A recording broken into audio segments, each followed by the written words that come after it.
I go live at dusk because the light does half the work for me. That's what I usually say, anyway.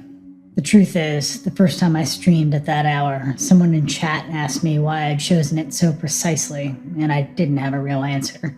It just fit. After school, before my dad got home, before the forest went fully dark. My channel is small but steady. Outdoor fashion, mostly. Thrifted layers, weather-tested clothes.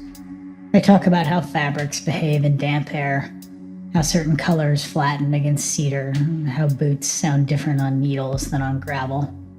I live in a forest town in the Pacific Northwest. Trees aren't a backdrop here, they're the point. Most of my streams are outside, backyard, trailhead, riverbank. I keep the camera wide because people like seeing where I am. They say it feels grounding, like they're there with me.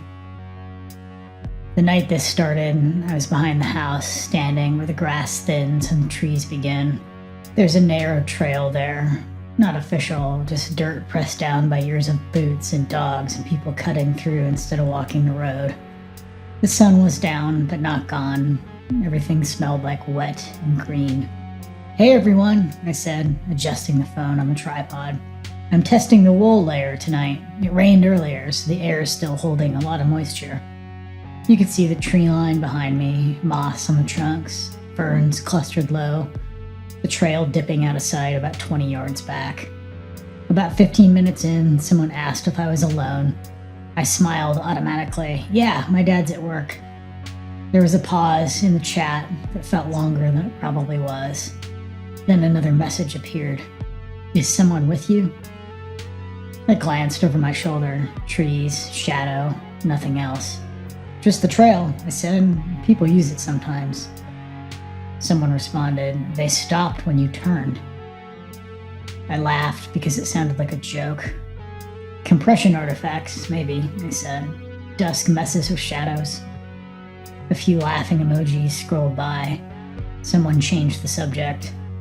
I finished the stream early because my hands were cold and my phone battery dipped under 20%.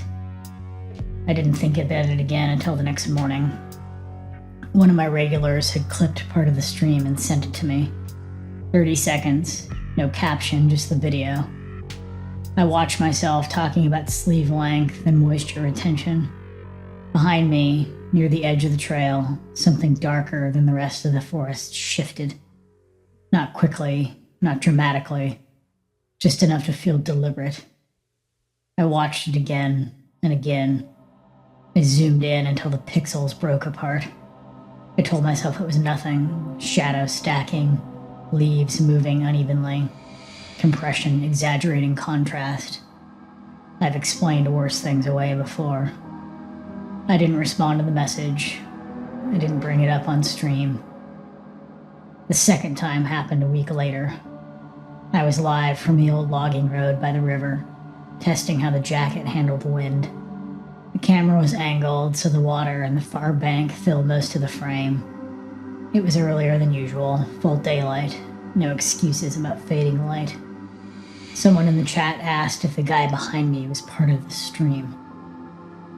I said, "What guy?" "By the trees," they replied. "He's been there for a while."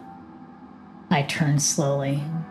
The riverbank was empty, mud, rocks, water sliding past. I didn't see anyone.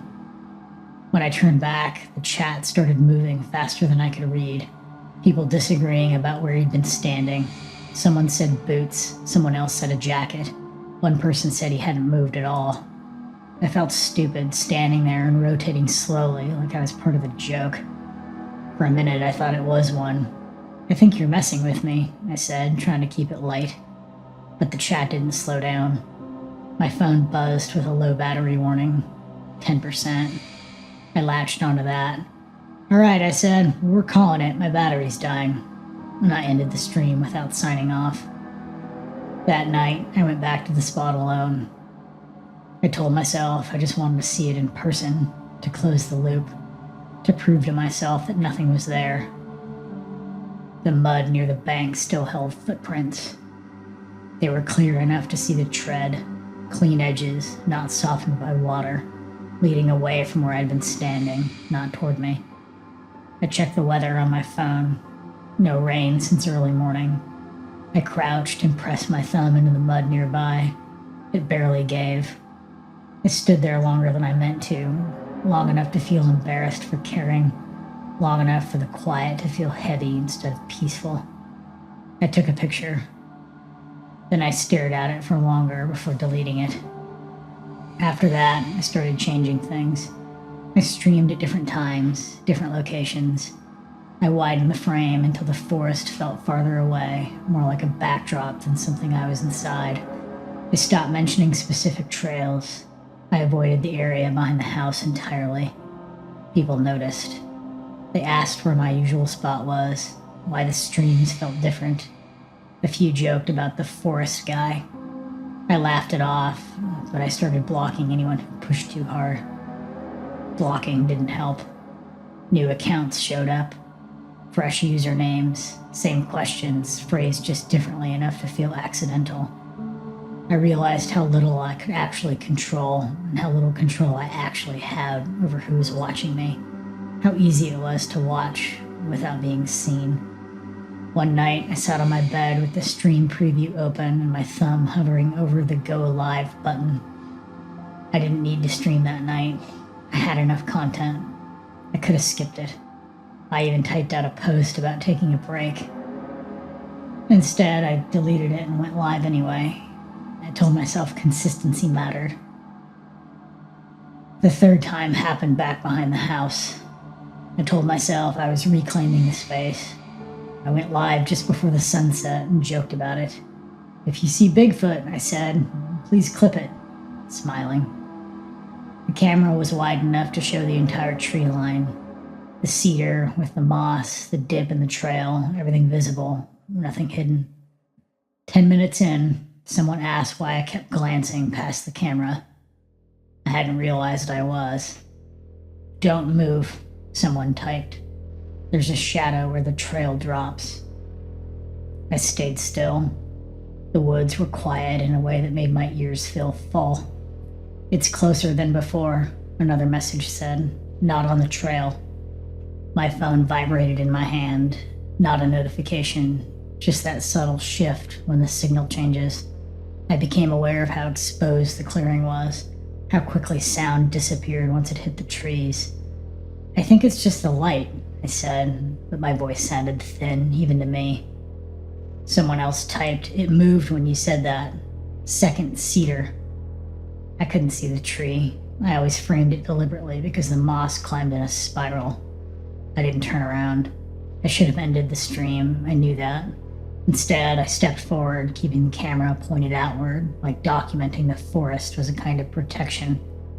The chat stopped all at once. When I finally turned, there was nothing there. Just trees, just dusk settling in the way it always did. I ended the stream shaking. Later, after my dad got home and the house felt less hollow, I checked the replay.